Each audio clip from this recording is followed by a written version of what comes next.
I'm Chris McDonough, a retired homicide detective. I've interviewed thousands of people, from serial killers to ministers. Welcome to the interview room.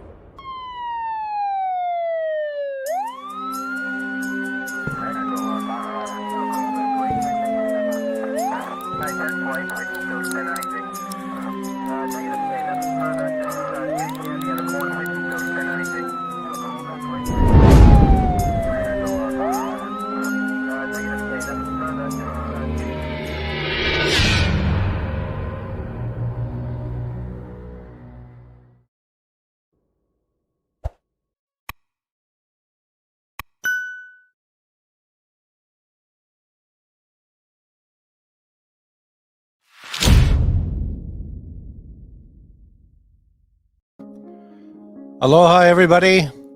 Welcome to the interview room on this wonderful Sunday evening. Wow, we're so grateful that you have chosen to spend the next hour or so with us. What a great program we have on tap for you. Just a little program note. Jennifer, I don't know if you heard, she sent me an apologetic message last night that she had a family or a personal issue come up that would have conflict with the time here.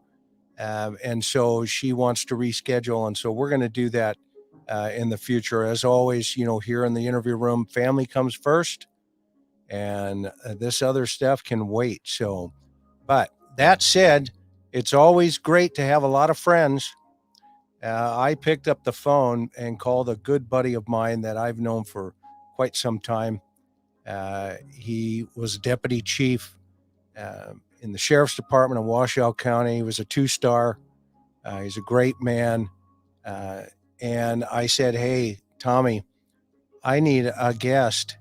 Are you available? And without hesitation, he said, absolutely, absolutely. So without further ado, I want to introduce you to my brother, Tommy Green. Tommy, welcome. Hey, Chris, can you hear me okay? I can hear you. Good. Thanks for Are having me you on, brother. are you in the desert? In the desert? I'm in the desert. I'm in just outside Reno, Nevada. Reno, Nevada. You still Yep. up there? Yep. I love it out here. And I know there's going to be some cool stuff coming in your future, but this is probably not the venue to talk about that just yet. But Yeah, not uh, yet.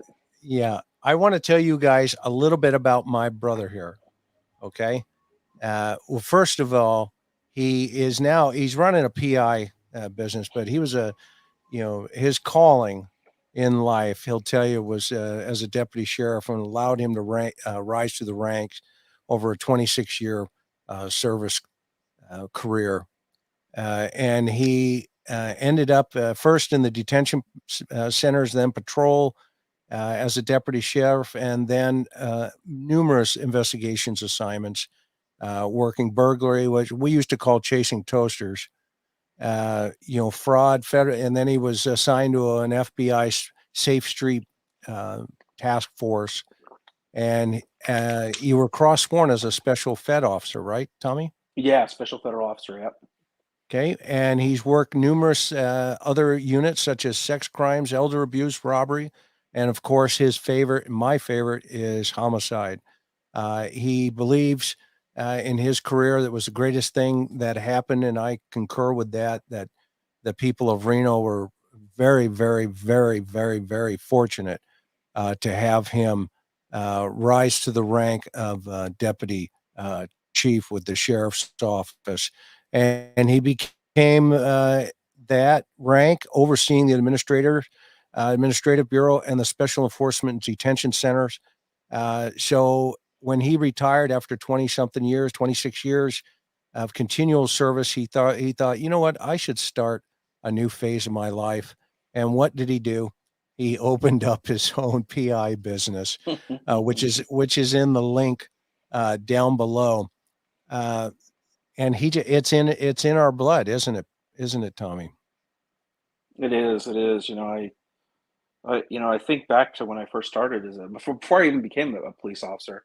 But when I very first started in the jail, one of my very first sergeants was he'd just come out of homicide and been promoted to sergeant, and he would tell these stories about how they followed these cases and how they interviewed people. And this guy he was a dynamic interviewer. He reminded me of you. And so he would tell me these stories of how I had these people in the interview room, and man, it got me charged up. And I knew that's what I wanted to do.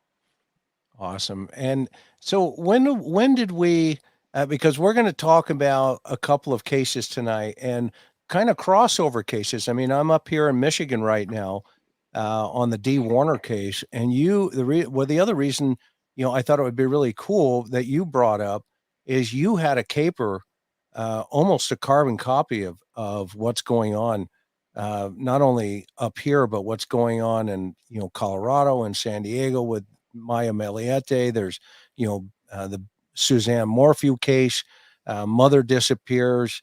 Mother disappears. Mother disappears. And you had a caper like that. And we're going to talk about that in a little bit. But let's go back into tell everybody, oh, and by the way, he also holds a bachelor's degree in criminal justice, and he's a great leader as well. I mean, his troops absolutely love this guy. But you also were up there during, the Naomi, I can't pronounce her last name correctly. Irion. Irion. And so this is your neck of the woods. You've interviewed many, many other individuals. You've got a cool story about a guy who used to put his victims in refrigerators. And that's a great story. And we're going to share that. So don't forget, write that down so that I don't forget it. Because I think it's pretty cool that you share that. But some of the correlating things going on, we've got a lot of missing kids in this country. Mm-hmm. You and I have been in this game. We still have two in our county. Two in the sheriff's office jurisdiction that have been solved. And you had the one kid, the one little girl. I don't know how deep you can go. That was on the couch. Yeah, and that case was never solved, but abducted in the night, found by a search and rescue, volunteered a passing motorist, had been sexually assaulted. She was young, she was nonverbal, but yeah, that case, another one that just someone, they haunt you. You think about them, and they're always there with you. Yeah, and so share with our audience the first time you and I we kind of got to get to know each other. Do you remember when that was? And I see a book behind you. Yeah, that book. I love that book. I don't remember what year it was, Chris, but I think what had happened was I think I went to I want to say maybe I went to a conference, maybe Chia, I can't remember, and somebody had mentioned you and your organization, and so I pitched to, my recollection was I pitched it to the boss. Hey, can we bring this guy out here? We've got some unsolved homicides at the time. I was working on a homicide. This had to have been in '03 because I was working on a homicide that happened up in the Sierra Nevada mountains, that we were having a heck of a time with, and I was banging my head on the wall and needed some help. And so you came out and you walked us through the process of putting these cases up on the board and looking at them and analyzing them and trying to understand things, look at things from a different way that we had before. So it was a really good eye opener. I think it was a good team building. We're small. We're not a small agency, but when it comes to homicide, we're a small agency. From 1960 to 2008, we averaged 3.5 homicides a year. So it's not, of course, there's some years where you got 10 and other years you got none. So I think we needed that outside. We were a young unit. We needed that. We needed some wisdom.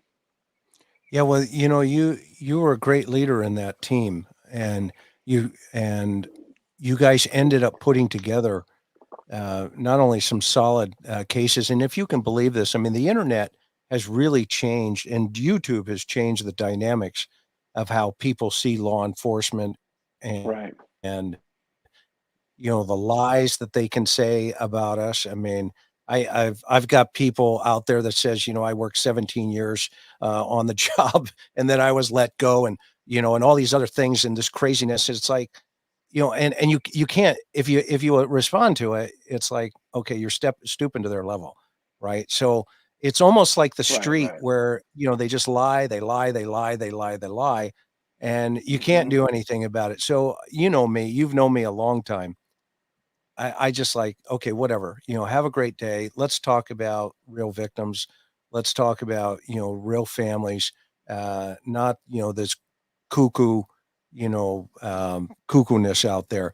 And Right. that's why I love the fact that, you're still in the game, and you've been doing this for quite some time. You've been leading major teams.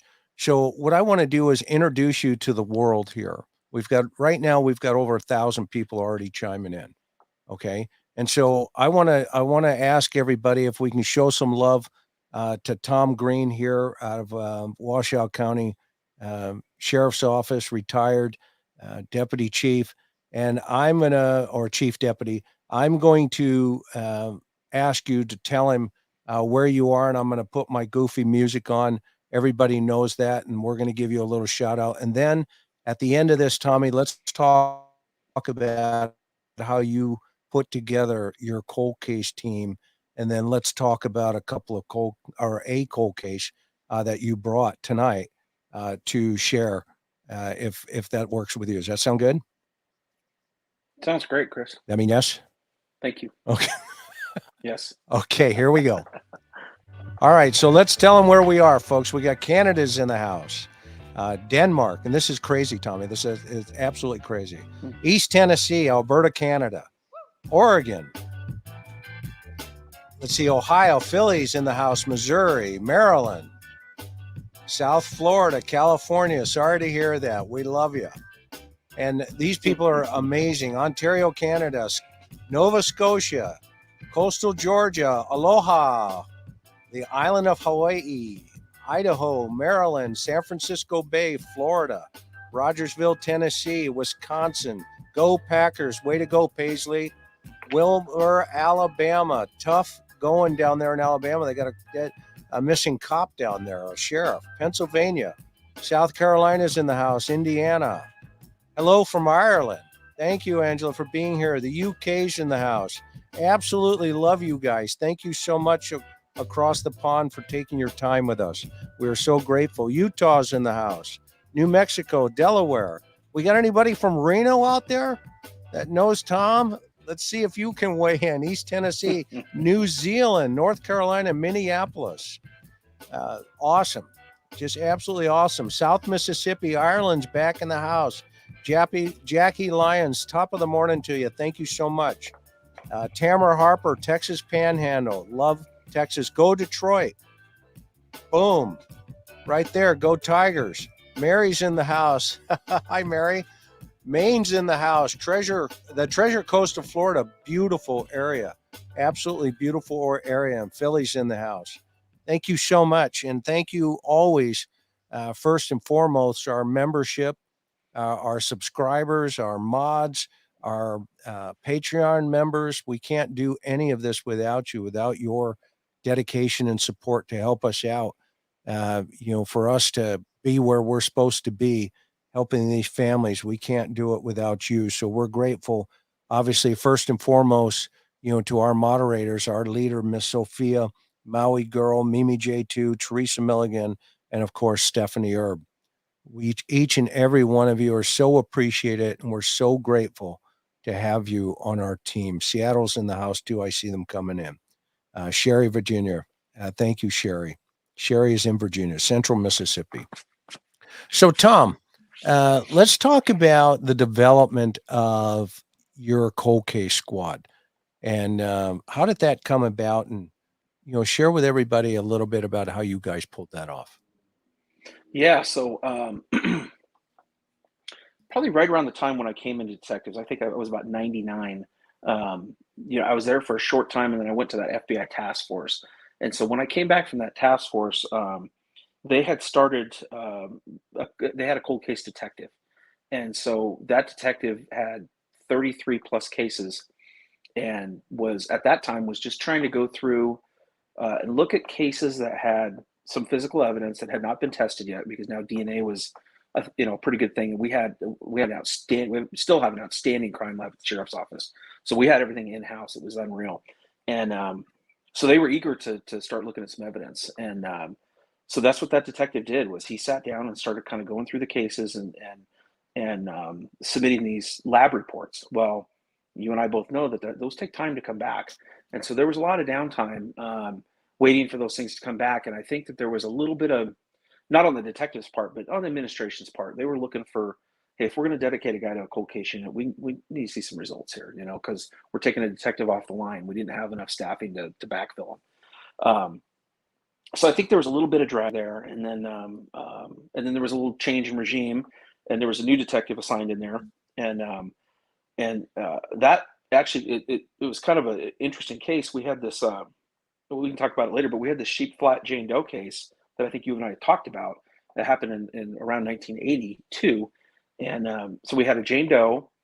She was freshly killed, and she had biological evidence in the form of semen, actually in her mouth, and a gunshot wound. And so we had all the pieces were there to solve this case, but here it was, 2003 or four, or whatever it was, and we still hadn't solved it. So anyway, that case, they got a DNA hit from Interpol, but in Tell Interpol, everybody what Interpol is, so oh my that gosh, some folks may yeah, not know. I'm yeah. sorry, So am I throwing I a consider it curveball like at you? the FBI of the UK. Is that about correct? Yeah, Okay. yeah, we're good. I had to make it simple because that's about how I understand it. But anyway, so they have a lower threshold for reporting on DNA, and so we got a quote unquote DNA match, and it was to this guy in like Sweden or something. So they poured a lot of time and resources into that, and it ended up being that it wasn't him, long and short of it. But so there wasn't a whole lot of time to work on some of the other cases. There was some more DNA submitted and some more lab requests and stuff like that, and then that detective was off to retire or whatever. And that unit kind of, at that time, it kind of folded. Um, and so, I was sitting on a desk at homicide, and I kind of saw an opportunity there. Like, hey, I have, like I said, when we're not having a murder or something else going, I got some downtime, and I started noticing that that out of these 33 cases, that some of them we didn't even have case files on, and I didn't really understand that. And so I got a hold of records retention. I did some background work there, and I had them start delivering these boxes to my office. And so my desk was surrounded by these file boxes that were these victims, and they were important. That's called a PhD, right? Piled higher and deeper. Yeah, exactly. It was piled Right. high and deep. Uh, Okay, go ahead. and so I just started with the oldest case was 1960. It was a lady named Zona Stroud, and she'd been a prostitute, and she was found deceased under a tree down in South Reno. And so I pulled the case file, and I started looking through it, and it was the craziest thing. First of all, the way they wrote back then was so much different than the way we write now. But I'm seeing papers, I'm seeing items that technically probably should be in evidence, and so I start filing through this, and I start making notes of, okay, here's what this case has, here's what it doesn't have, here's the workup that it needs, and that kind of stuff. And so I did that with every single case. I went through every single one. I read, not probably every stitch of paper, but I read the bulk of what was in these cases. And I wrote a synopsis on every single case. And then I did a spreadsheet. Um, and then I went to Darren Balaam. He's the sheriff now of Washoe County. He's a great guy. But I went to Darren. He was my boss at the time. And I said, hey, um, I want to take this office space, and I want to take this storage room, and I want to build some shelves in here, and I want to buy these really nice file boxes. And he was like, well, why do you want to buy these nice file boxes? So I bought these black file boxes that had handles on them, and they had like metal rivets on them. And I just said, because I said, in my opinion, this represents these victims. This is the only thing we have to represent them. And it just seems a little disrespectful to just throw them in a brown paper box with dust on them. Tommy, that's one of the major things that I've always loved about you is you. I mean, you had a lady of the evening, and by the way, this is right. It's a family show, so Oh, sorry. no, you're good. You're Okay. all right. But you had a lady of the evening, and right, it doesn't matter, does it? It doesn't matter. No, no, These are human no. lives, Yeah. right? Go ahead. Yeah. You're old school, and I It, love it. Keep going. Well, and so I saw these boxes, and I'm like, this would be perfect. And I envisioned this real nice, these black shelves, and put we line all the cases up in there chronologically. Everything would be in the exact same box. All the binders would look the same. They'd all be labeled. There would be no more just papers thrown in a box or papers thrown in a file folder. Everything would be indexed, label, the whole deal. And so Darren kind of rolled his eyes because, here I am spending money out of the budget, but he got it. And I'll forever be grateful to him for doing that. And so he gave me a checkbook and he said, make it happen. And so we made it happen. We actually had 2 storage rooms that used to be holding cells back when they'd bring arrestees into the detective section. They didn't do that anymore. And so we had these 2 empty holding cells. We converted those both to offices. One held solved homicides. The other one held the unsolved homicides. And then we had a conference room that was in the back, or we had a conference room and a storage room. And so that storage room, we cleaned everything out of the storage room, and we ordered really nice furniture and just did it to the nine. So it would be a professional place to work with big long desk where you could lay stuff out and organize things. Because that's one of the things from working these cases. You create a lot of paper, and sometimes visually, anyway, for me, it was better to lay it all out in kind of organized piles, so to speak, and then start going through it that way versus thumbing through a binder. So anyway, he was good with that, so we did that, and then he gave us a green light to hire some part-time intermittent employees, and and so that's where I kind of put my stamp on So this, it's on at this that unit. time. Go At ahead. that time, how many? At that time when you initially kick it off, it's you, and then how many folks do you add to the team? Okay, so at that time there was 33 cases, 33 unsolved cases, and Wow. we didn't have anybody working on it at the time when I was working on this. But like I said, there'd been 2 guys that had worked on it before, so it wasn't like I hatched the idea per se. I got to credit where credit's due. These guys started the ball rolling, but Sure. then, like I said, it kind of fell off, and then we restarted it. And then, so again, Darren gave me a green light, just said, bring me the sample policy, what you want to do.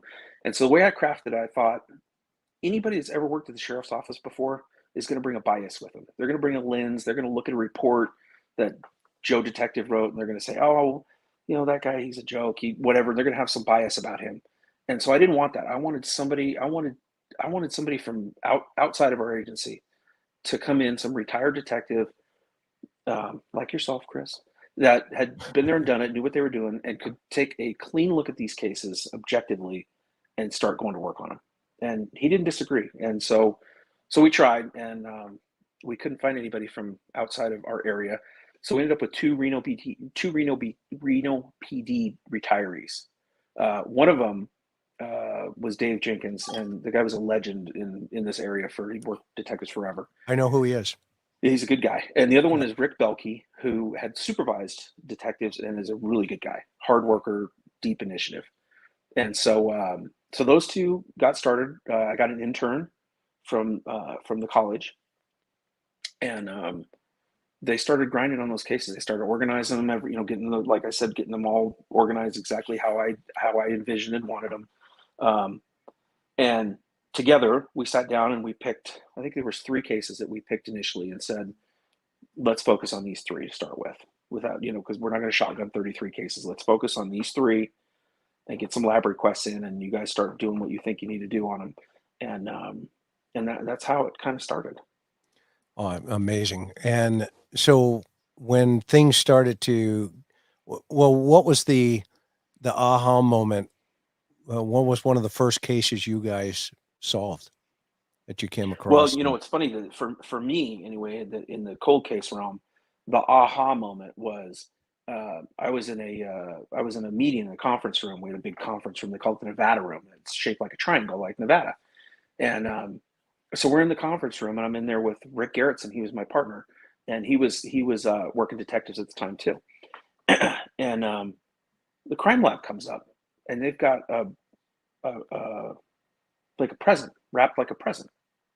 And they call Rick out of this meeting while I go with him because I got to see what's going on. I'm nosy as hell. So I pop out of the meeting. Rick opens this thing, and it's a cold case hit on a case that I had worked on when I very first came into detectives. I had a very peripheral piece of it. I was searching through dumpsters, right, on a canvas in the neighborhood.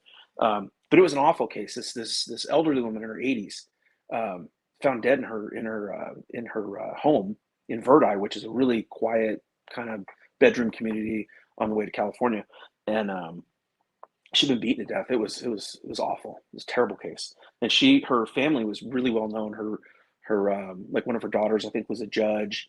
One of her son-in-laws was a retired Reno police officer. They had a lot of ties to the community. And so anyway, that case had been unsolved for years, since I think 99, somewhere in there, 98, 99. So anyway, so the crime lab handed Rick this present. He opens it, and it's this cold DNA hit on this offender. That from the DNA, it was saliva from a pantyhose.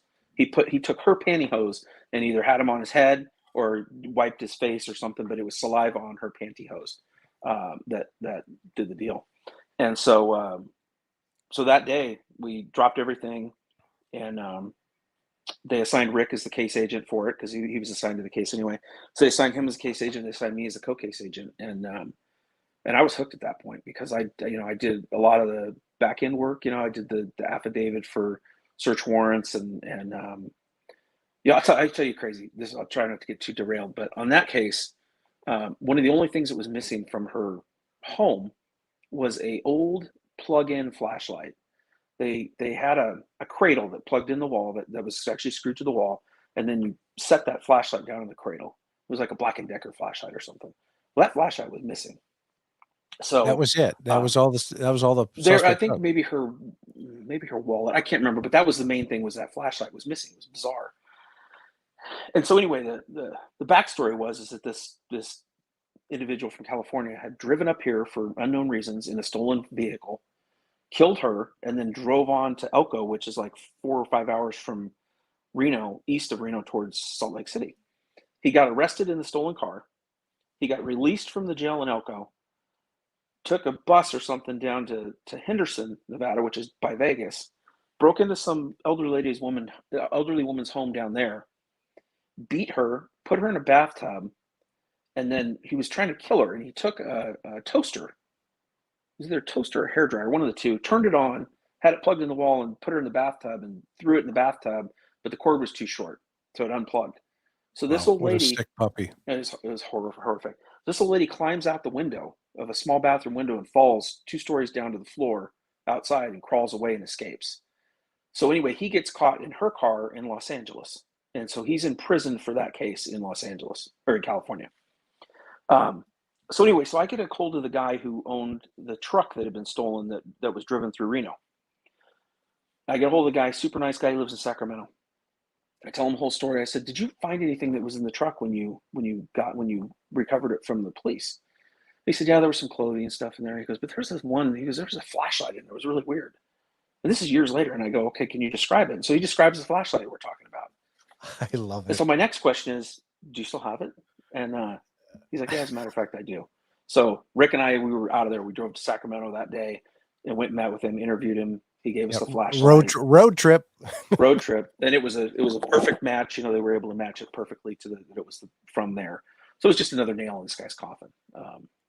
Anyway, I lost track of where we were going with that. That was awesome. That was sweet. I mean, the fact that your team, years later, this flashlight just all of a sudden appears. But what's really cool about that, not only the fact does it connect him and attach him to the crime, but the fact that you were looking for that needle in a haystack and it appeared, window. And I'm a firm believer that is always what happens in these kind of problems. The universe is on schedule. The universe is on schedule. Yeah. Which is kind of a really cool segue into, just real fast, this Naomi case. They got that guy in custody. He was a kind of a wackadoodle. Is there anything you can give us, the audience here on that, if you can, talk about it? I don't have a whole lot. What is a kind of interesting factoid is Northern Nevada is kind of a small community anyway, still, even though it's growing rapidly. My daughter, who is 21 years old, her best friend works in the mining industry because her father is a geologist. And so this driver, Troy Driver, I believe his name is, he worked in the mining industry. Well, she knew him. My daughter's best friend knew him, had talked to him before. And so I was talking to her at a barbecue recently, and I was talking to her about him. And she was just like, he never came across as anything unusual. He seemed like a really nice guy. but some of the information that we're hearing about how he was able to, um, cleanse, I guess is a good word, cleanse his electronic footprint Mm-hmm. is fascinating. It's unusual, I think, um, but it just goes to show that the links that he went to cover that up. But again, I remember being trained a long time ago at one of these conferences. Like it's coming to a town near you, and every police agency thinks that they're immune from whatever's going to happen. And this is that this happened in a small that agency out there's a small agency. They don't have a whole lot of resources, and here it was. Boom! They got satellite trucks parked in the front lawn, and everybody in the country Yep. is trying to find out what happened to Naomi. Yeah. And And, the and way how long these have things we go been talking viral. about that? Right? How long have we been talking about that? I mean, for Yeah, years. and you got it. It's That's why these agencies got to prepare for it, and you got to be willing to. It's hard. Cops, we have egos, big, huge egos, and it's hard Yep. to set that aside and say, you know what, I need some help. I need the best and the brightest to guide us. And people, the best and the brightest with wholesome intentions will always make you look good, no matter what. Yeah, no, and yeah, I mean, look at the guy. Tell everybody about the refrigerator story, but kind of keep it family friendly, but Yeah, interesting. I know, I know. Tell him that When I'm talking, I'm like, oh, this he was a pretty good. serial, right? He was a serial killer. Yeah, he was. Yeah, so I was a young deputy working in the jail, and they arrested this serial killer, and it was the first time I'd ever been around anybody like that, right? And you had asked me one time, like who was like the savviest criminal or whatever. Even though I never worked the case, I followed it closely and I talked to him quite a bit. But David Middleton, if your viewers look him up, um, he was extremely evil, um, but fascinating too. He'd been a retired. He was a police officer in Florida, had been arrested on the job committing a sexual assault, and then he comes to Reno and he's the cable guy here in Reno, installing cable, and that's how he befriends these women. And then he later abducts them, takes them to his storage unit where he's got um, kind of a den of horrors in there, bondage equipment and stuff like this.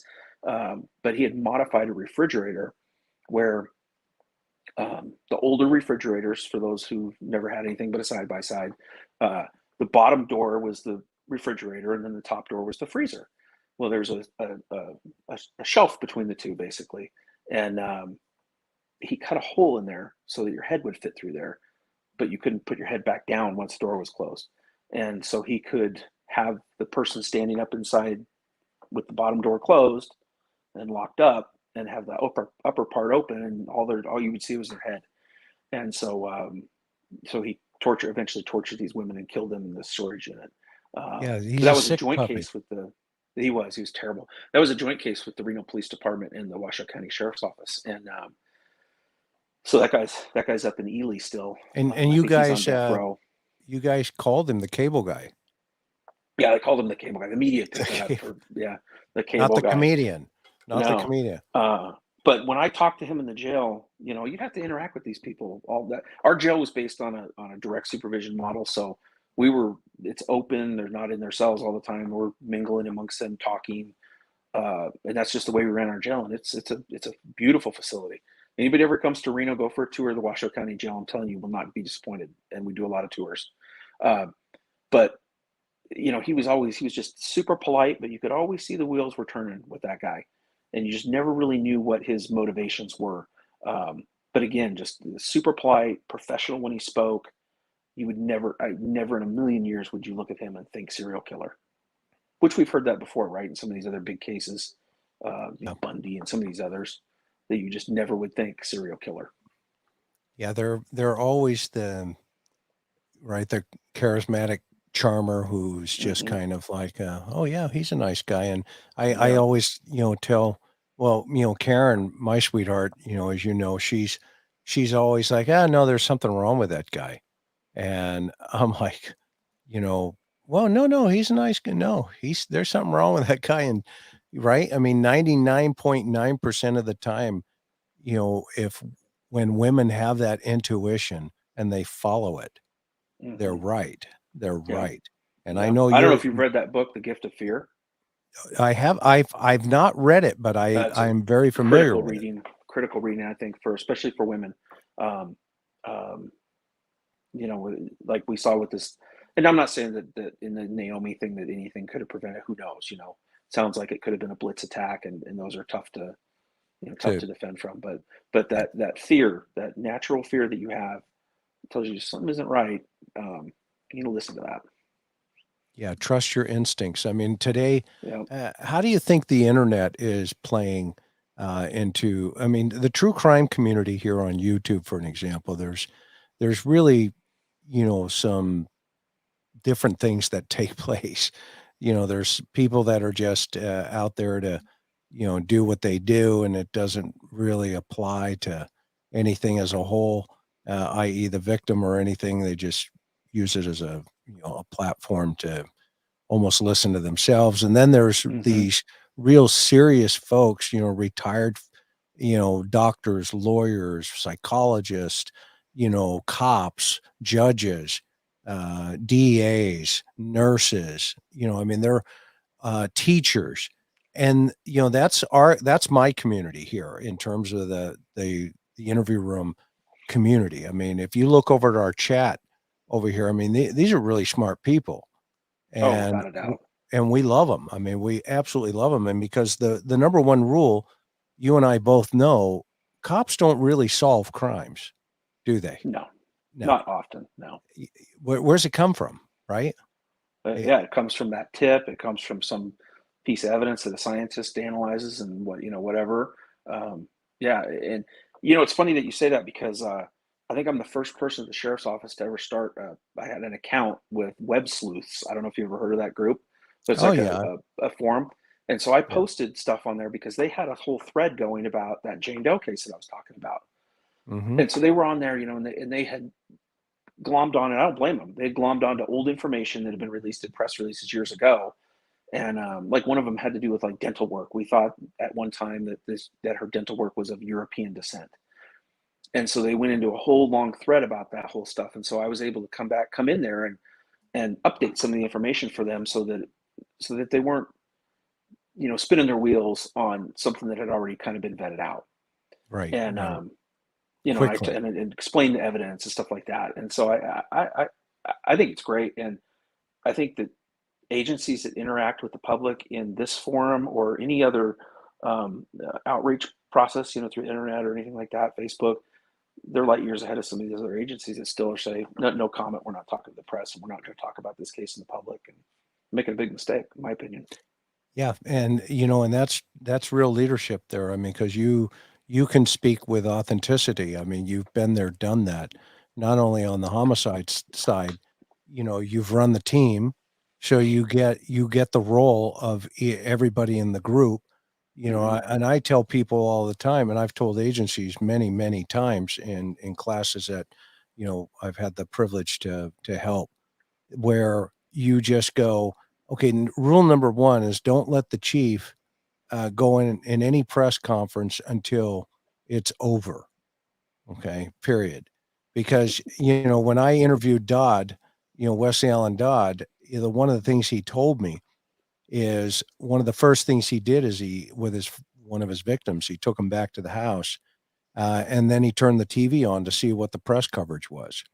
And the agency at the time came out and said, "Yeah, we're searching over here, yada, yada. We're over here, we're over here." And so what did he do? He went the opposite direction with the kid, went into a McDonald's, bought him a Happy Meal to raise his, confidence level and to lower his fear level. And then subsequently, the rest of that turned out to be, horrific in event, and that poor child lost his life.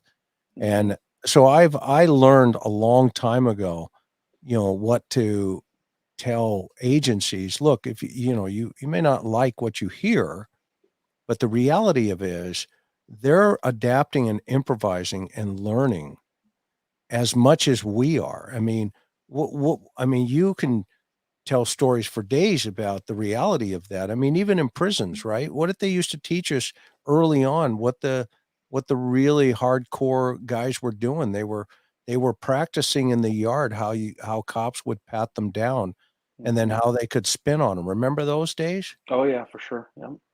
Yeah. And so, I'm trying to, advocate for law enforcement agencies embracing the social media platforms within reason. I mean, there's things out there that just are just that doesn't make any sense, and we're going to send these guys and gals into loops and circles. Mm-hmm. Say, what segue in? Feel like I'm losing you, Chris. Okay, hang on for a minute. How Oh, about are you now you're back? back. Right. Oh, there you go. Okay, modern technology. Speak of that. It happens. Speaking of that, okay. But yeah, no, I So agree. You got to embrace it.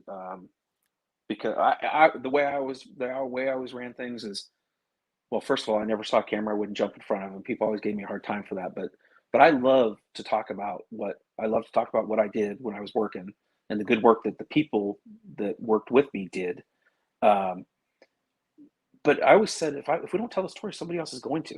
So let's tell the story. Let's put the version out that we think has the best chance of eliciting information that we need that gives the public what they need. So it's a give and take. And people, a lot of people don't get that. They do not want to talk to the media. They don't want to release information. And like I said, this is I guess you're segueing into this Montreux case. But I went out on a limb. I released some information that not everybody agreed with, and but we talked about it, and I sought out people that I respected and that I thought had an opinion that would matter in the end. And at the 10-year mark, when we still had nothing, it's time to release some new information. Otherwise, we're not going to generate the interest. And 20 years from now, we're going to be talking about this case. And so I went on a limb and I released some information that hadn't been released, and it created quite a stir. But I still stand by it, and I don't know that there's anything that I released that's would harm the case if it came to a prosecution. And at this point, I want closure for the family. I want closure for the community. This thing impacted a lot of people. what's the most memorable case you solved, Tommy? And what's the Oh top cases we well, can help? I I don't have anything super memorable that quote unquote I solved.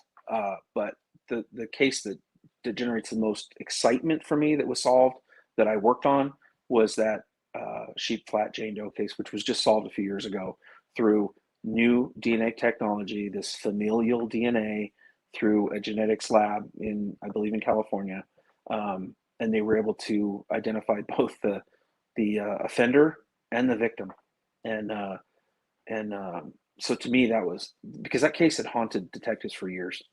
And any of your viewers can look it up. If you looked up Jane Doe sheep flat, her name is Mary Silvani, and I might be hacking her last name just a touch, um, but and the offender had actually killed like two people in Sacramento, and then was in jail in Sacramento while the detectives up here were furiously working on this case, and he hung himself in his jail cell. So this whole time, he'd been deceased and gone, and it Do you was remember when I fascinating. was up?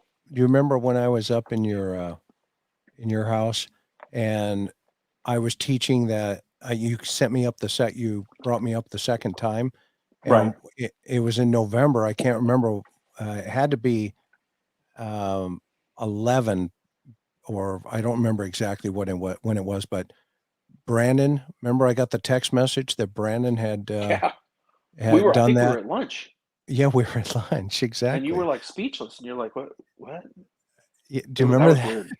Yeah, That that was was weird weird. because And that by the case way, still he haunts me, knows and the I just best know it sushi. from. What's the best sushi joint in the world in Reno? Give him a Well, I'll shout tell you, out. the place that you and I went, he sold it, and he opened a new place called Asaka down at the corner of Sullivan and Audie. And so Kay Wong owns Asaka, and he's the same as it was before. So he cuts some beautiful fresh fish. You wouldn't think in Reno, but pretty much any sushi you get anyway is flash frozen for the most part. So we're getting it air freighted from San Francisco or wherever it is daily. So it's good to That go. man, that guy makes the best sushi Mm-hmm. I've ever eaten. Seriously, I I mean, stuffed you a few times with that guy's oh, you fish. did, dude. And I've always been grateful for that, for you, that introduction of knowing where that place was. So that is so cool.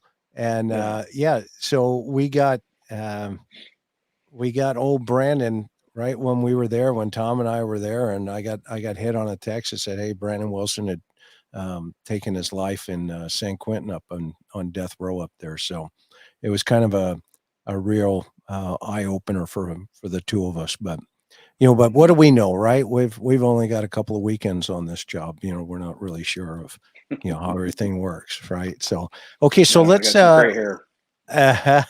let's bring the public into a very important case that you have been working on for years. For years.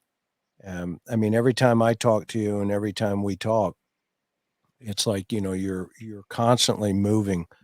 Your mind is always moving into this case. So, do you mind if I put the PowerPoint up, because I think we have a lot of great minds here tonight with us. Yeah, let's do it. And are you good with that? You good with Oh that? yeah, Now I've taken. absolutely. Yeah, yeah. Okay, and there's nothing that was going to compromise or No, interfere. Okay, so we're no. I good to looked at go. that. That's all the information that's been publicly released in one way or another before. So Okay, but you have the insight. That's the difference tonight. yeah, You yeah. I got some you insight for sure. you have the insight. Yeah. Uh, okay, so stand by for a second. I'm going to pull it up here. So and let's see here. Okay, so first of all, this is your case number, obviously. Uh, Yeah, that's Washoe County Sheriff's Office case number. Yep. Okay, so if anybody out there tonight, as Tommy goes through this and we go through it together on this particular case, if you have any information, Tom, do you have a number that or that you would direct them to, if you remember, uh, the phone number, or if not, well, I'll just put your link below in the description, and they can reach out directly to you, Yeah, and I then would we say can kind of. I'd say their best bet is to call secret witness here in Reno. Okay. 775 um 32. Oh gosh, my memory just died. Anyway, it's secret See, witness in Reno. Yeah. Sorry. Granular no, no, details. yeah, no, you're good. You're good. Yeah. All right, so let's go ahead and run through this. Give us the 411. Yeah. So okay. So Albert and Joan Musalo, they're in their 70s. They had he'd been an airline pilot with Pan Am, and had been retired for quite some time. And they had invested in some properties around town, including at Lake Tahoe. One time they owned a small motel up there, and so they just kind of parlayed one property into another and made some money. He had some stock investments that he'd done well with, and so he created quite a little nest egg. And so they lived in Montreux, which is a gated community right at the foothills of the Sierras on the way to Lake Tahoe. It's about 12 minutes from Lake Tahoe on the north end by Incline Village on that side of town. Um, and it has security patrols. There's like a gatehouse that you have to go into to enter the community. And then there's roving patrols of a vehicle that drives around the community. Um, the Musalo residence by was a small house. It almost looked like a tract home compared to some of the other homes that were in that community. You're talking $20 million homes in there, and famous people that live in there as well. And so, um, basically, what had happened was that Albert and Joan were going to go on a trip back east, and so before they left on this trip, they were going to have dinner with their daughter Joanne, and so Joanne had called. I want to say she called in the morning, and the phone just rang, which she thought was kind of unusual because they have an answer machine. It just rang and rang and rang, and so she went. So she thought about it for a while. And she thought, oh, maybe the phone's off the hook, or maybe they're on the line or something. And so later that evening, she tried calling again and didn't get an answer, and was started to get pretty worried, like this is unusual. And so she called the gatehouse and said, "Hey, I've been trying to get hold of my mom and dad. Can you drive over there and see if they're home?" Basically. And so security guard goes over, walks around, checks the house. It doesn't appear that any foul play. The house looks locked up. He calls her back and says, hey, everything looks all right. And so she's like, oh, something just isn't right. And so she waits a little while longer, and she calls back, and she asks the security, hey, will you drive back over there again, and will you look in the garage? There's a window on the side of the garage. Look in the garage and see if you see their car in the garage. So security obliges. They go back and they look, and the car's in the garage. And so at this point, she gets really worried. And so she has her husband drive her out to the house. And by this time, it started snowing. And again, it's into March. So we have weird weather up here in Reno. It could be, 70s, and then it could be snowing. So anyway, they drive there, they park. I think she has a garage door opener. She uses her garage door opener, opens the garage. They walk into the home through the garage, through the man door, which led through a laundry room into the kitchen. And she said the first thing she noticed that something was off was she saw muddy footprints on the floor. And when I say muddy footprints, I don't mean like a complete impression of like a shoe print on the floor, on the tile floor. This was if you were wearing shoes that had a lot of ridges in them, and you took a step and it left behind the dirt between the ridges on the floor. So it was that kind of a shoe print. And so she saw this dirt on the floor, and she described her mom. I'll never forget this. She described her mom as this fastidious house cleaner. And I actually had to look up the word because I never heard that word before. But her mom was, obviously, she was very, very clean. And so this mud on the floor, she knew something wasn't right. And so, so she stayed back and in the kitchen, and she sent her husband to go check the bedroom. And when he got back to the bedroom, he found the husband deceased in bed and the wife deceased next to the bed. And he said there was a lot of blood. And so they backed out and called 911. Our deputies get there. They search the house, secure it, and of course the team gets called. When I got there, I was one of the furthest away because I live farther away than everybody else. So I got there, and the supervisor at the time, he kind of briefs me on what's going on, and he says, all right, Rick's going to be case agent. That was my partner, Rick Garrettson. And he said, Tom, you're going to be co-case agent. And he said, when we send the crime lab in to do the photography of the house, I want you to follow them. I want you to step where they step, and I want you to follow them into the home. Because at the time there was some thought process, maybe this is a murder suicide, right? And so I kind of had that in my head a little bit. Yep. Yeah, and you don't want to assume, but it's just natural in the business that you start thinking about the possibilities of what could be. And so in my mind, I'm thinking, murder suicide. Yeah, it could be. No forced entry. The place is locked up. We're in a gated community. I mean, low risk, right? So so we make it through the house. We get back to the bedroom, and they're doing all the photography. And I said, okay, you ready? And so I start pulling the sheets back on the bed, thinking that I'm going to find a gun or something like that. Well, we don't find any gun. We don't find anything at all. And so at that point, we knew that there was no doubt that we had a homicide, double homicide. And so then things really ramped up, and I don't think I came home for about 2 days, is my recollection. Or if I did, it was come home, take a quick nap and a shower, and go back to it. So I'm going to go forward here. Yeah. Don't mind my dog. She just came in and is being annoying. No, let her in. Let her in. I've got buddies in the background here sleeping on the couch. So yeah, we love them here. We love them here. Yeah, we love them here. So yeah, we covered all that, I think, on that slide, right? Yep. So let's move to the next one. Okay. So what do we got here? One of the things that caught our attention early on was that there looked like there was some disarray in the garage, like some stuff had been kind of rifled through, and this drill was missing from the cabinet, and so that was something that we kind of queued up on initially. And if you keep scrolling through these, we'll get to the rest of that. It's really hard. Obviously, it's hard to depict without oblique lighting and side photography the dirt on the floor. But anyway, those are just the markers showing and that was the tile that was basically throughout the whole lower half of the home, except for I think I want to say maybe the office had carpet. I don't recollect, but that was basically the flooring throughout the home downstairs. Okay, what's this? So this cabinet. Why is this is on the way into the bedroom.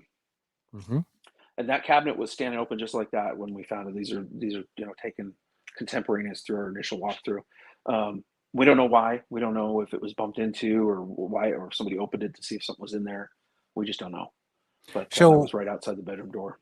walk everybody through the initial thought process from a homicide investigator's perspective of why is it so important to see, just things that, because you nobody knows what is supposed to be in place and not, and then things out of place. I mean, Right. there's the there's the obvious stuff, right? But what do you rely on, um, in your thought process for you, when you're going through Well, these crime scenes? yeah, part of it is just you kind of know when you've been in these scenes. There's certain things that catch your eye. Obviously, this would be one of them, right? This open cabinet door. Um, but the critical thing is to get, and that's why our crime lab is so wonderful, to get that photography as you're getting different angles and everything like that. So later on, if let's say we got family in this case, right? We have 4 children. Well, the children are in the house more than we are. So at some point in the case, when it's appropriate, we can ask them things like, "Hey, here's a picture of this cabinet. Is that how it normally looks? Is there, something on the second shelf that's supposed to be there that isn't there?" All those kinds of things are important, but you can't do them if you don't. You got to do it when you got the K, when you have the access to the home. That's why you got to do that photography, and it's got to be good.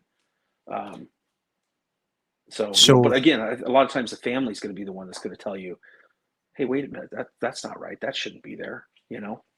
right, and that's why it's important to have the family a part of the process at some Right. point, right?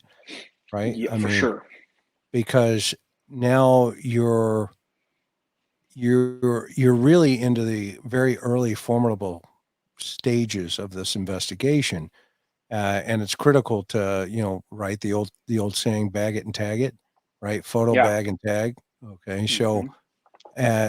but at some point, the flashlight conversation was great because, there you're, you years later, or a time frame later, you get a suspect with this doggone flashlight, and bam, you that puts them at the scene, Hmm. and it's outstanding at that point, And it right? actually, So on that case, it helped yep. us with a theory because the family on that other case that we were talking about, the flashlight, they said, well, mom would grab that flashlight and go outside, take the dog out to the bathroom if it was dark outside.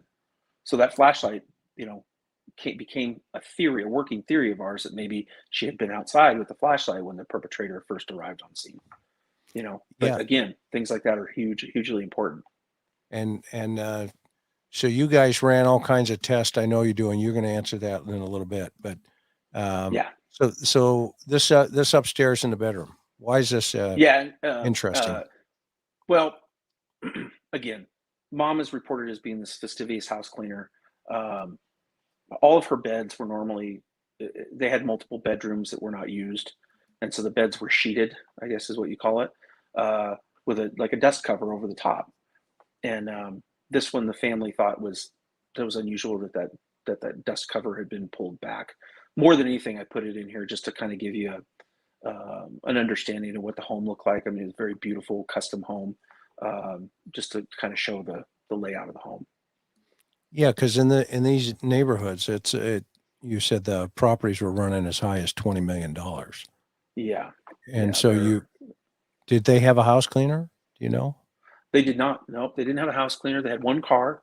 Um, they were frugal people. They really were. They would they'd go out to dinner. They'd share a meal. They'd bring home doggy bag.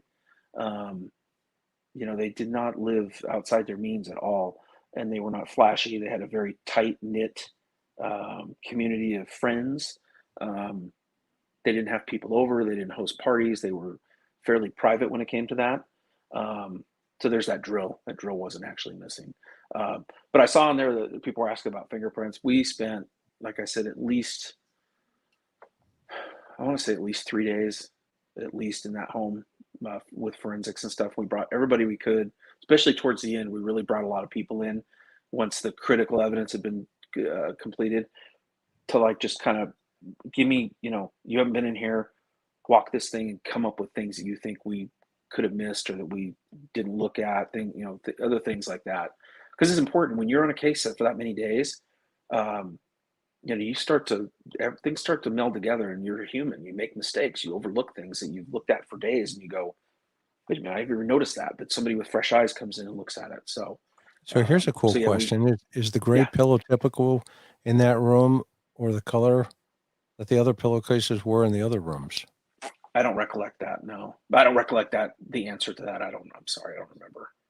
That's fine. Yeah. Were the Yeah. blinds open when you arrived? There's another. See, this is how cool this is. Yeah, yeah. And that's one of the things we looked at too. In fact, I stood there in that room and wondered, could the offender have been in this room, and could they have looked through those blinds out front, because that room looked down onto the driveway. So that the picture is how it was when we arrived. Yeah. Very cool. Yeah. Mimi said, "Was there a safe in the house?" Yeah, there was not a safe in the house. No. Okay. No. Um, And I just want to be okay. careful, because there's certain things that, of course, I don't want to. No. Yeah. Don't. With these open investigations, is a tough deal. Like I said, it's that balancing act. How much do you release versus how much do you hold back? Right. Right. And I don't know if you've talked to your audience about the importance of holdback information sometimes. But I think we Tell have them why. sufficient holdback. Tell them why from your perspective as well. Well, I've talked about from it. my But perspective is that it could be super important in validating the veracity of a suspect's confession, if they're confessing, or if you are, basing it on some of the information that they've told somebody else or something, things that only you and the killer would know, right? Yeah. And sometimes in cases, those are hard to keep back because there's so little details. If you don't release information, you're screwed. In this case, we have a full male DNA profile that I am confident is associated with the killer. I don't know how it couldn't be associated with the killer. It came off of the phone lines. We didn't get to that part yet, but while we were processing the scene, somebody from their cell phone, because they remembered that Joanne said, "Hey, the phone just rang and rang and rang." And we saw that they had an answering machine back in the day when you had answering machines, and so one of the detectives called the phone number. It didn't ring. It just rang and rang and rang, but no phones rang inside the house. So they were like, "Well, that's weird." And so they went outside, and we hadn't even done the outside yet at this point. But he went outside and saw that the phone lines had been cut and the cable lines had been cut. And so, anyway, so I don't know how much time we have to talk about that, because I think that's a fascinating component of this case. And there it is. remember, I told you that I went through every case from 1960, right? And Mhm. and that included solved cases too, because I created a spreadsheet for every homicide that we'd investigated, separate from the ones that were unsolved. Not one time we ever had a case with a cut phone line on a murder. Yeah. Back what year was this? 2016. Mm-hmm. Okay, and it's still obviously 2006. Sorry, yeah 2006. 206. Yeah. So our boy BTK was still out, and that was his kind of his deal. He Mm-hmm. would cut the phone line, so he Yeah. was old school. But here's the weird thing on this, Chris, and Yeah, like you yeah, said, you got a smart audience. But this yeah. Go. home, because of the affluent nature of the area, you were not allowed to have an exterior bell on your alarm system. So no audible alarm sounds going on if your alarm goes off. So so this home and a lot of other homes had obviously security systems. The Musalos did not use their security system. It was not monitored. If they did set the alarm for some reason and somebody opened the door or whatever, it would just like make a buzzing noise inside the home on the panel. It would not send off an alarm on a siren or anything else, right? It wouldn't send any kind of code to the monitoring station because it wasn't monitored. But my point in that is, to me, that's a risk for an offender, because if you cut the phone line, there's a couple things that could happen, right?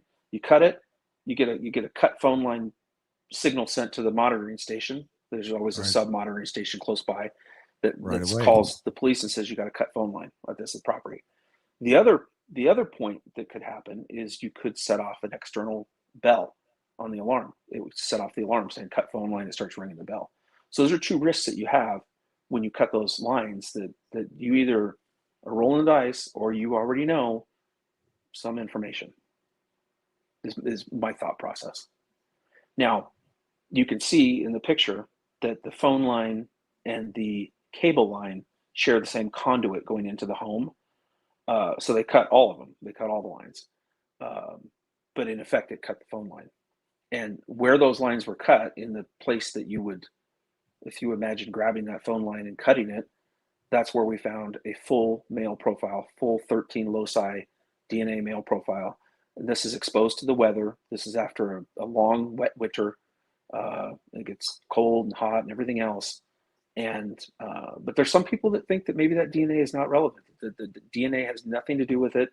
But I don't think so. And our initial crime lab folks that analyzed it didn't think so either, because again, it would not, the full male profile would not survive on a surface like that outside for a long period of time. And when I say a long period of time, I mean like, years. Could it have happened a week before that somebody touched it? That's possible, yeah. Do you, here's a question here. The cable guy, was he in the neighborhood, or was he in play at that time? Yeah, so we tracked down anybody that had worked on the phone or the cable lines, and we got their DNA, and there was no recent activity on their that anybody worked on their property. They did not have a landscaper or anything like that. Plus, it's still wintertime, so there was no landscapers around anyway. Yeah, so this is a right on the victim risk continuum. They're on the low scale, right, Tommy? I believe so. Yeah, everything that we found out about them puts them in a low risk scale, and I think that the offender would have had to been in a high risk situation. Higher risk. So you've got yeah, you've got patrols, you've got gates, you've got walls with security. You're cutting phone lines, you're entering a home. I mean, there's a lot of risk there. yeah. So you've got, and that's always important. I mean, especially when we talk about, how important it is for investigators to understand that principle, because they can spend so much time, going into left field when they really, all the evidence is saying, hey, you need to be in right field, and you And I'll need to tell you, get over. Chris, we spent a Mhm. lot of time, and I'm not saying it was inappropriate, but we spent a lot of time looking for the, lunatic trench coat mafia kid in the neighborhood who just thrill killed for no reason. Was kind of one of the working theories initially, and so we spent a lot of time working on that. And I'm not saying it wasn't worthwhile. I think you gotta drag out everything you can, but I don't know how many people we've swabbed on this case over the years, but we have swabbed anybody that'll sit still long enough and let us. We're taking their DNA and submitting it. So How about the security guard? Barb wants yeah, to they know. did all the security people, all that was done. And of All they were course, all the cleared. All of them were cleared. all the installation folks, cleared them out. Well, the people had dealt with it recently. The home was, I don't know how many years it had been. And again, when people look at that, they go, "Oh, you mean the conduit or the wire that's inside the conduit?" No, I'm talking about the part that's exposed to the weather right there that you would have had to grab it with your hand to facilitate the cutting of it. That's where the DNA profile came from. So it wasn't something inside the wall. It would have been protected from the elements. Did they have a dog like Buddy back there? No dog. No dog. No dog. No. So right now, this case, you have been chasing this case for many years, even when I was there, and It's been we 16 kind of, years, and yeah, I saw him dead at the home. I saw him at the funeral. We went to the funeral. I saw him at the burial, the graveyard, and now I see him in my head all the time. So yeah, they're always on my mind. So yeah. This is one of these capers that will stay with you forever. yeah, It really is. And yeah, Tom, I've always respected you, that you're you're like a dog on a bone, and once it sometimes. happens, it's there's no valve to shut that off. And that that's an interesting you know comment, because I think folks don't really always understand guys that are wired and have a gift to to solve these kind of crimes, because there is this unrelenting um, movement forward into the next piece that could draw the next piece of the puzzle out. Mhm. And Yeah. right now, we're up here in Michigan. Is there anything else you want to talk about this case? It's Well, unsolved. It's currently yeah, it's active. unsolved, and there's just some wonderfully talented and beautiful people working at the sheriff's office right now that would love to hear from anybody that knows anything about this case or has any leads or any ideas. Um, I know that they still work on this case and it stays with them as well. So I just appreciate the nationwide reach, and I'm sure the family does too. This is something we always wanted to do, is how can we get people all over the country to look at this Well, case and think this about it. is all over the world right now. Yeah, yeah. Where you're all over the world right now. So let's grab a couple of quick questions here. Mary, by the way, if you've not subscribed to her channel, get over there and hit that subscribe button. Mary Hart's Dinner, Drinks, and Tasty Treats. She makes some amazing stuff over there. It was a gated community. How would they get in? Climb a fence? Maybe it was someone who lived in the community.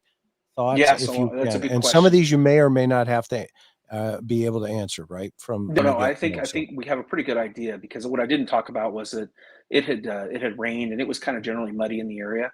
So at the time of the killing, somebody walked through the mud, and we saw the prints on the pavers after the snow melted into the house and then through into on the tile floor. Um, we followed those footprints back to a fence that runs along the perimeter of Montreux, and it is basically like I don't know, it's a metal black fence. Like it's not, it doesn't have like spikes on top or anything. It's pretty easy to scale, and it runs along a walking path behind their home. And so their home is the closest home to the walking path that backs up to the trees and to this fence. So it's about 30 feet from the fence to the back of their property. So it'd have been an easy fence to hop and come right in. so your team's assessment. Is this an organized or disorganized offender? I don't know.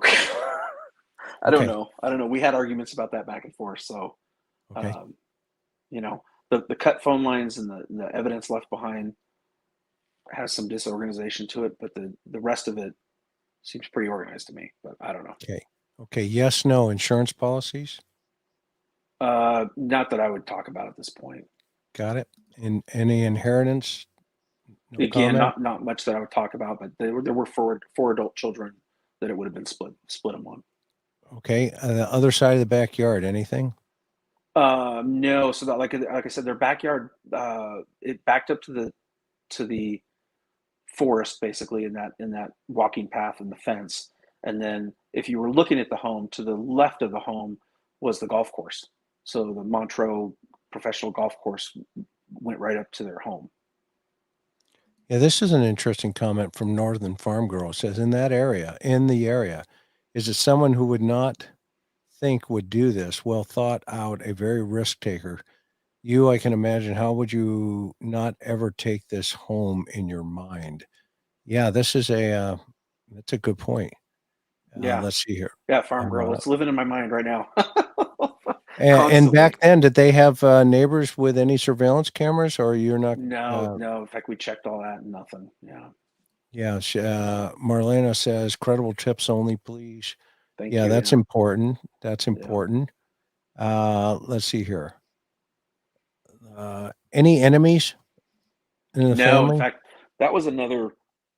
They originally were from New York, and so all of us West Coasters apparently, when New York, we think mobsters, like Italian mobsters, and so we actually ran them through the FBI databases, and I was told by an FBI agent that there's no record of them in indices, which is their name database. So I mean, could they have been? Maybe, but we couldn't. We talked to lifelong friends of theirs, and nobody had anything like that to say. So And you, are you?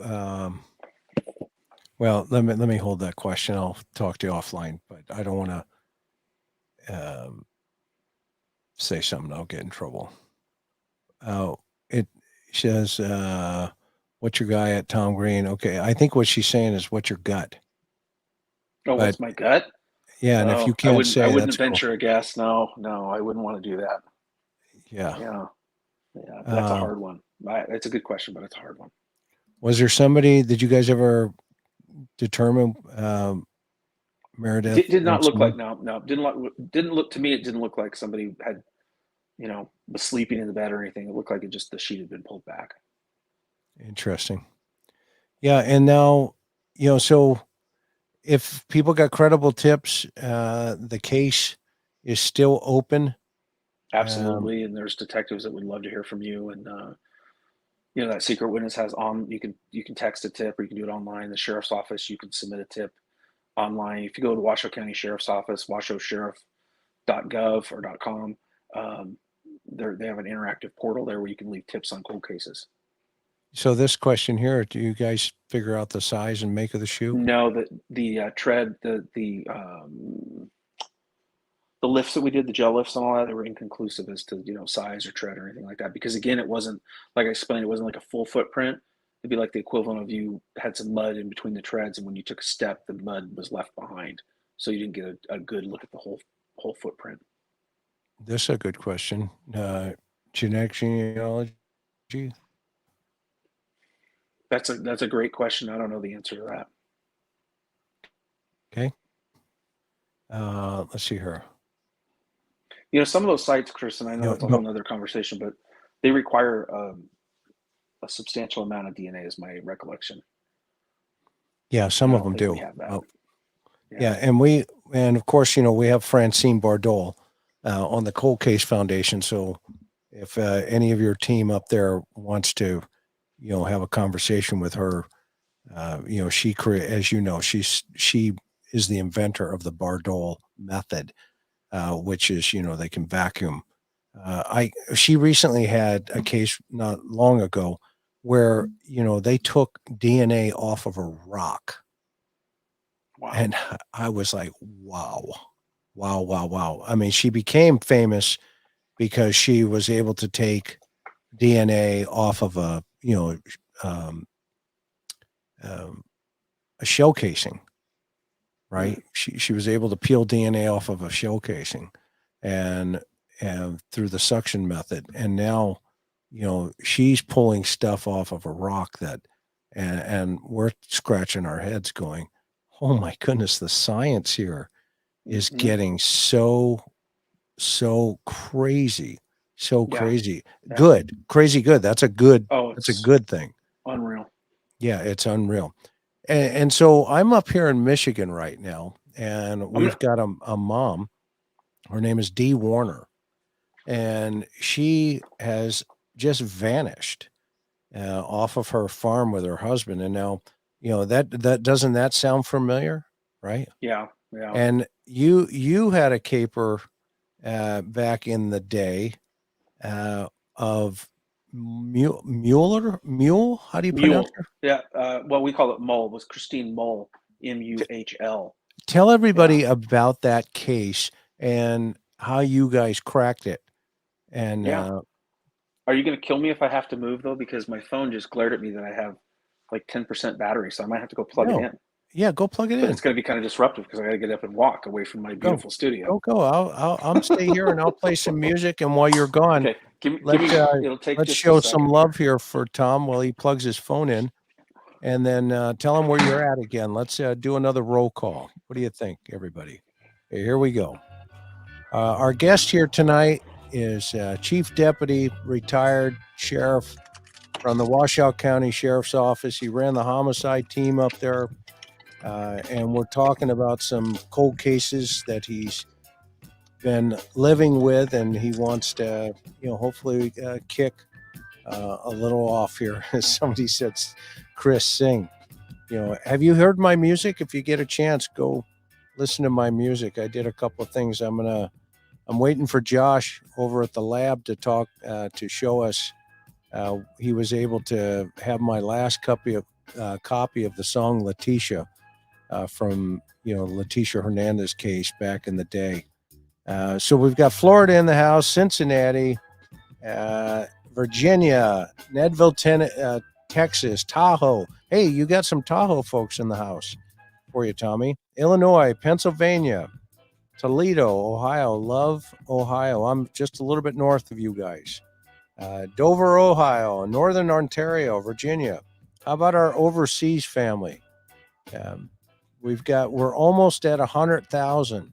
Man, if we could we're almost there. I don't know if the algorithm is running around, but we're just so grateful to each and every one of you guys.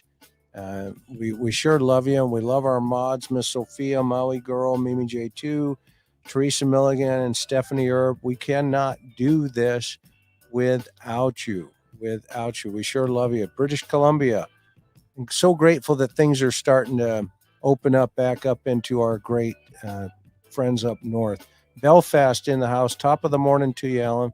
Thank you so much. California, Ohio, New Jersey, London, the UK, Arkansas, Arizona. Thank you, guys. Thank you, thank you, thank you. So we've got this gal, Berkshire, England. Thank you, Miss Moon. We love you, and thank you so much for being here this evening. Smoky Mountain, Sandra of Tennessee, Rocky Top. Love it. Absolutely love it. Go up to Gatlinburg, go listen to some real country music and some bluegrass. Love, love, love those people up there. So, Tom, you've got this gal. She disappears, husband in the military, right? Or he was former? You're muted. You've got no sound. You testing us? Nope, no, not yet. Don't worry, it will show up. While he's doing that, Michigan, Flagler Beach, Florida. I'm, I'm gonna go back to the music. I don't think it's that. Oh, he's out. He'll be back. Don't you love this guy? Tom Green in Washoe County Sheriff's Department. We've been friends for many, many years. Miss Jennifer had a personal issue come up, and she's promised to reschedule, and she'll be back with us. And oh man, she is a fascinating, fascinating gal as well. So Tom's back. Still nothing. Still no. Yep. You got to sync them up or sync them out. Uh, thank you for shooting for 100. Let's see here. It looks like Tom. Look at that. Everybody. Look. Turns out that you're a comedian too. You know. North Carolina. Buddy's still sleeping. Yeah. Let's look at Bud. He's out like a light. Tommy, it's going to be a setting on your phone somewhere. Hey, well, you figure that piece of the puzzle out. Oh, I think you're back. You got me now? Yep, you're back. You're back. Okay. Good. Okay.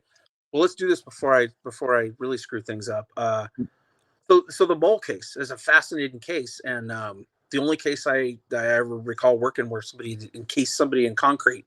So her family, she lived with her husband out here in Spanish Springs, and like you said, he was retired colonel from the military. Smart guy, lived in a beautiful home, and so her family had tried to get in touch with her, and he had told the family that she packed a bag and left the home, just walked off. And so we brought him in for an interview, and everything was wrong. Everything about the interview was wrong. The detective who interviewed him, just told me, "Hey, this is not good. Like something's up." And so we put some little bit of surveillance on him, and we're kind of watching things. And I think we went back and reapproached him, did another interview, and then following that interview, he went into hills and took his own life. And so at that point, we obviously secured the house as a crime scene, trying to figure out what was going on. And we were able to talk to the neighbors, who said that he had moved a bunch of rock, from like decorative rock, from one side of the yard to the other. And they thought it was really weird, because they were like, the left side looks like the right side, so why would you move it from one side to the other? And so we thought that was weird too. And so we brought the dogs in, and they sniffed, and nothing. You could clearly see there was disturbed earth. And so they brought in some probing rods, and they probed down into this disturbed earth, and they hit hit this concrete encased deal. And so they began the excavation process, which is a forensic excavation is a serious undertaking. A lot of manpower, a lot of small pieces of evidence that you're not digging with a tractor. And so anyway, they finally got down and they came across this sarcophagus, I guess if you want to call it, out of poured concrete, like out of a bag. And so they were inside. They were able to crack that concrete open, and inside the concrete was a bunch of tarps, and she was rolled up inside the tarps inside the concrete vault. So it was a fascinating case because of the links he went through, and the and just not every day you have somebody buried like that. It was a very interesting case. And then we were able to use some luminol and show where a crime scene had been cleaned up in the master bathroom, which was again fascinating because there was a time in the crime lab that they didn't want to use luminol because it was considered a carcinogenic, and it had all these kind of effects on things, and they had to do cleanup afterwards and stuff like that. So, but anyway, we got to use it on that case, and it was super interesting.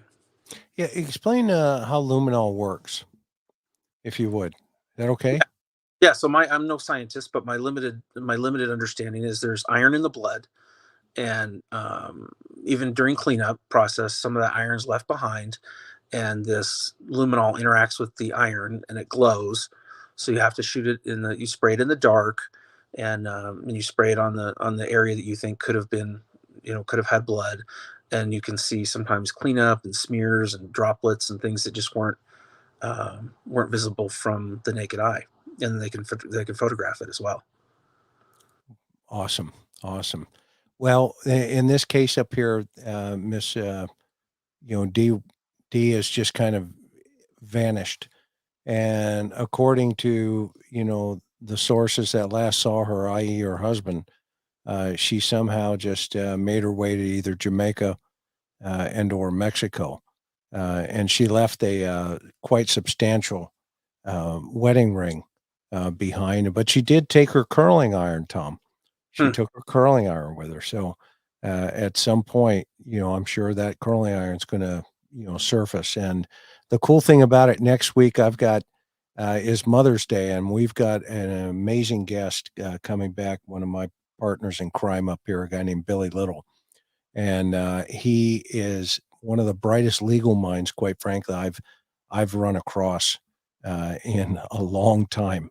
And we're going to do something that hasn't been done on the internet. He's going to give a closing argument. And we're going to talk about this case.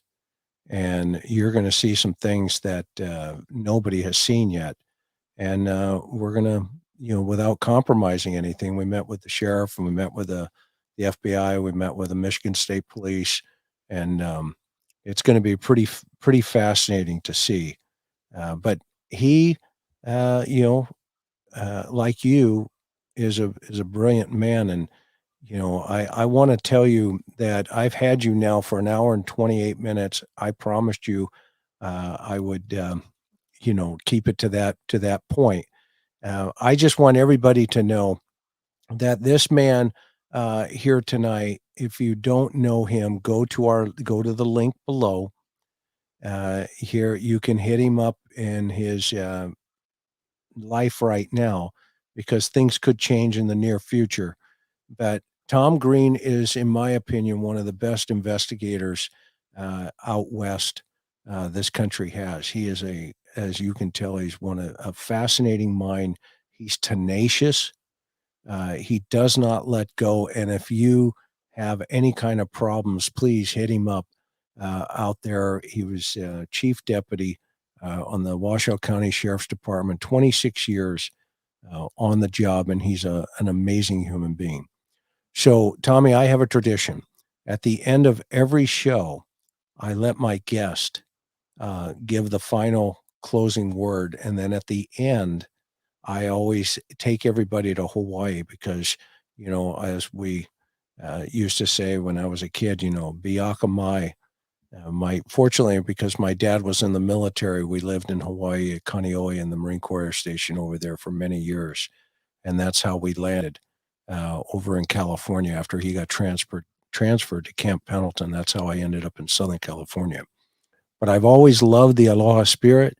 Our family, the TIR family, the interview room family, we have the Aloha spirit here in the chat where we treat everybody with class, and we try to stay above that water line. So, Tom, you get the last word, brother. Thank you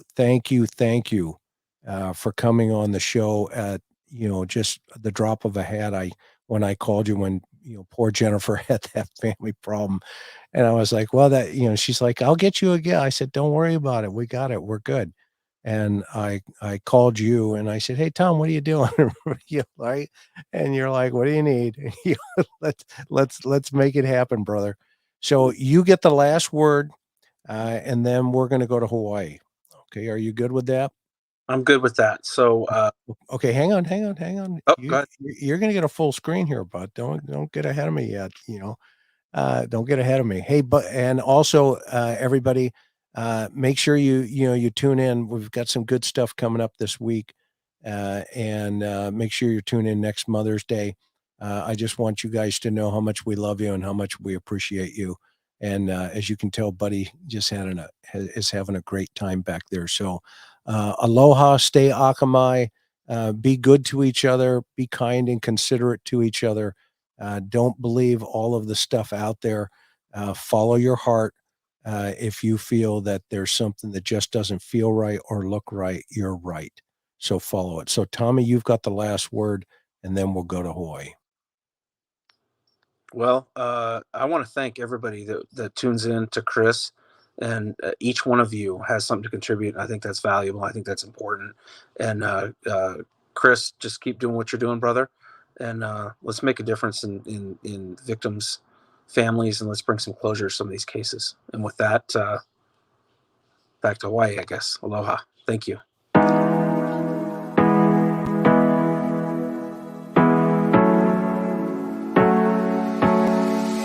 Hard working every day, I'm stressed out 24/7, babe. No timeouts, wish we could fly away. You and I go to our favorite place. Oh yeah, make special memories together. I'll be your company now and forever.